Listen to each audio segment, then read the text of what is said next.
Hello और नमस्ते। INOX Wind Energy limited इस कंपनी के शेयर्स पिछले महीने यानी कि जून महीने के सेकेंड वीक में स्टॉक एक्सचेंजेस में लिस्ट हुए। लिस्टिंग के टाइम उसका शेयर प्राइस की शुरुआत 160 के नज़दीक हुई और वहां से वो कंसिस्टेंटली अपर सर्किट्स मारते मारते आज 700 रुपीज़, आज 14 जुलाई की तारीख है और आज वो 700 रुपीज़ के प्राइस तक पहुंच चुका है। यानी कि इस एक महीने के ड्यूरेशन में तकरीबन 4 गुना से थोड़ा ज़्यादा ऑलरेडी हो चुका है।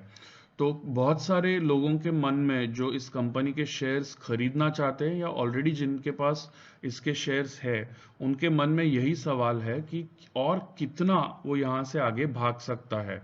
ओके, सो इसके पीछे का जो रीज़न है और इसका जो कैलकुलेशंस है वो मैं आपके सामने इस वीडियो में रखने वाला हूँ। साथ ही साथ हम इस सवाल का भी कुछ रीज़न आई मीन ओपिनियन देखेंगे कि क्या इस कंपनी का मर्जर जो आइनॉक्स विंड लिमिटेड जो पिछले 4 साल से स्टॉक एक्सचेंजेस में लिस्टेड है, क्या इस कंपनी के साथ उसका मर्जर आने वाले कुछ महीनों में हो सकता है। ओके, सो ये सारी बातों का इस वीडियो में हम जल्दी से कुछ खुलासा देख कर लेते हैं। सबसे पहले आइनॉक्स विंड एनर्जी लिमिटेड क्यों पैदा हुई। Basically Gujarat fluorochemicals limited company जो आइनॉक्स ग्रुप की पेरेंट कंपनी है, तो उस कंपनी के पास आइनॉक्स विंड लिमिटेड के प्रमोटर एंटिटी के जो स्टेक था, अराउंड 56% स्टेक उनके पास था और साथ ही साथ उनके पास कुछ पुराने विंड पावर एसेट्स भी थे, विंड पावर जनरेटिंग एसेट्स भी थे।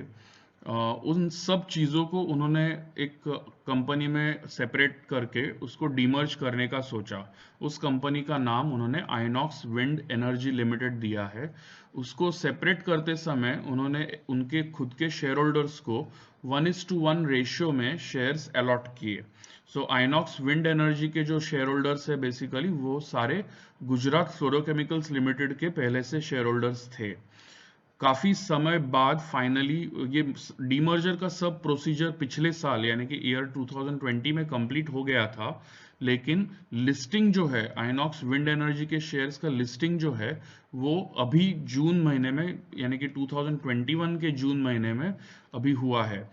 ये जो शेयर होल्डर्स काफी टाइम से यानी कि 1 या 1.5 साल से इंतजार कर रहे थे जिस बात का, वो फाइनली अभी हुआ है और अभी उनके शेयर्स की वैल्यू वो देख सकते हैं और वैल्यू जो है वो ऑलरेडी 160 रुपीज से 700 आ चुकी है। कुछ लोगों ने अभी फाइनली 700 के प्राइस पे शायद बेचना शुरू कर दिया है, लेकिन और कितना वो आगे जा सकता है ये सब देखते हैं। तो उस आइनॉक्स विंड एनर्जी लिमिटेड में बेसिकली क्या क्या चीज़ें आती है, तो उनके पास अभी आइनॉक्स विंड लिमिटेड के 55.37% शेयर्स है। ओके, ये जो स्टेक है वो पहले गुजरात फ्लोरोकेमिकल्स लिमिटेड के पास था एज अ प्रमोटर एंटिटी, अभी ये stake Inox Wind Energy Limited में है। दूसरी बात, उनके पास जो विंड पावर जनरेटिंग एसेट्स थे, काफ़ी पुराने एसेट्स थे, मे बी 10 साल या 12 साल पुराने थे, तो वो सारे एसेट्स हो सकता है इस रीस्ट्रक्चरिंग स्कीम के बाद उन्होंने डिस्पोज ऑफ कर दिए हैं, क्योंकि उसका कुछ खास रेवेन्यू कंट्रीब्यूशन हमने नहीं देखा है सबसे रिसेंटली अनाउंस किए गए रिजल्ट्स में। डीमर्जर के बाद ये शेयर्स लिस्ट हुए सेकेंड वीक ऑफ जून में और ऑलरेडी 4 गुना मल्टीप्लाई हो चुके हैं कंटिन्यूस अपर सर्किट्स के साथ। अब देखते हैं कि इसकी इंट्रिंसिक वैल्यू कितनी आनी चाहिए। ओके, सो आइनॉक्स विंड एनर्जी के शेयर्स की इंट्रिंसिक वैल्यू क्या होनी चाहिए, इसके कुछ बेसिक कैलकुलेशंस मैंने आपके सामने अभी रखे हैं। उनके पास आइनॉक्स विंड के शेयर्स है। आइनॉक्स विंड की इक्विटी जो है कंप्लीट वो 22.19 करोड़ शेयर्स की है।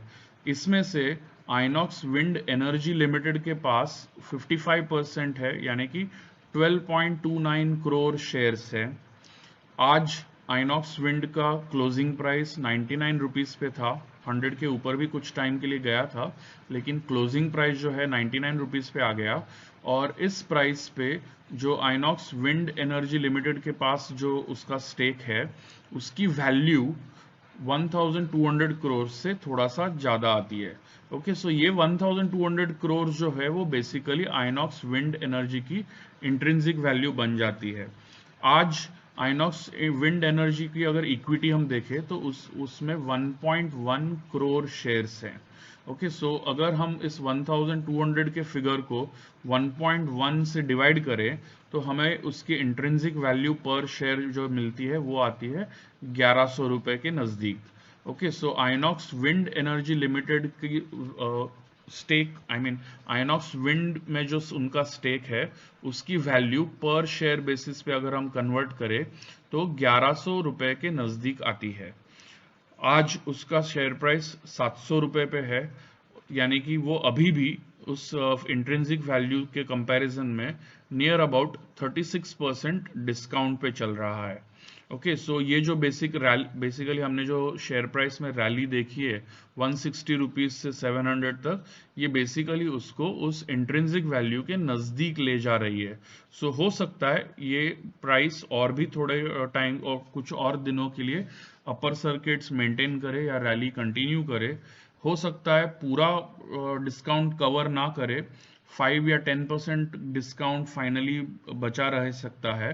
सो फिर भी हम लोग उम्मीद कर सकते हैं कि आइनॉक्स विंड एनर्जी लिमिटेड का जो शेयर है वो 950 या 1000 रुपीज के नजदीक तो डेफिनेटली जाने के कुछ बहुत अच्छे चांसेस है।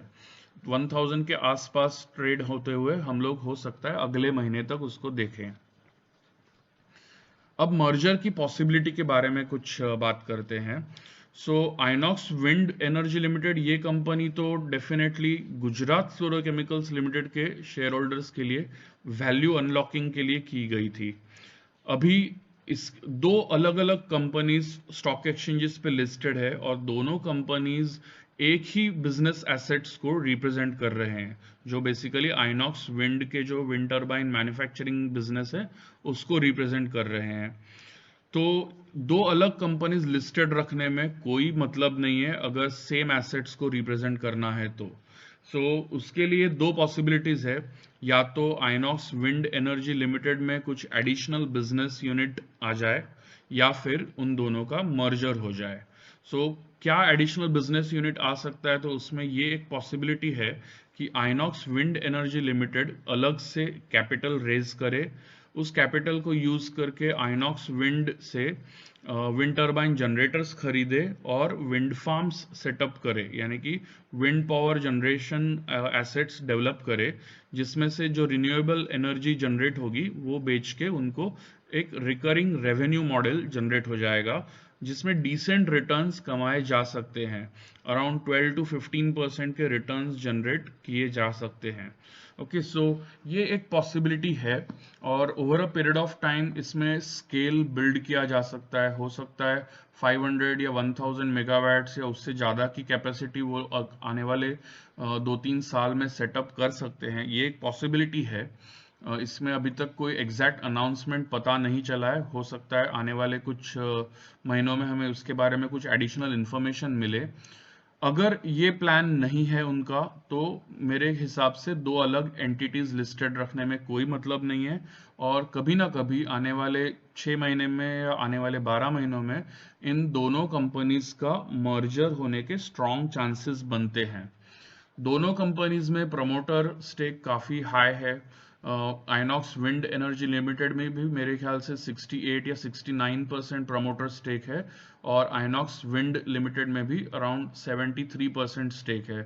दोनों में प्रमोटर स्टेक काफी हाई होने की वजह से किसी भी एक कंपनी के फेवर में बहुत ज्यादा मर्जर का रेशियो नहीं जाएगा।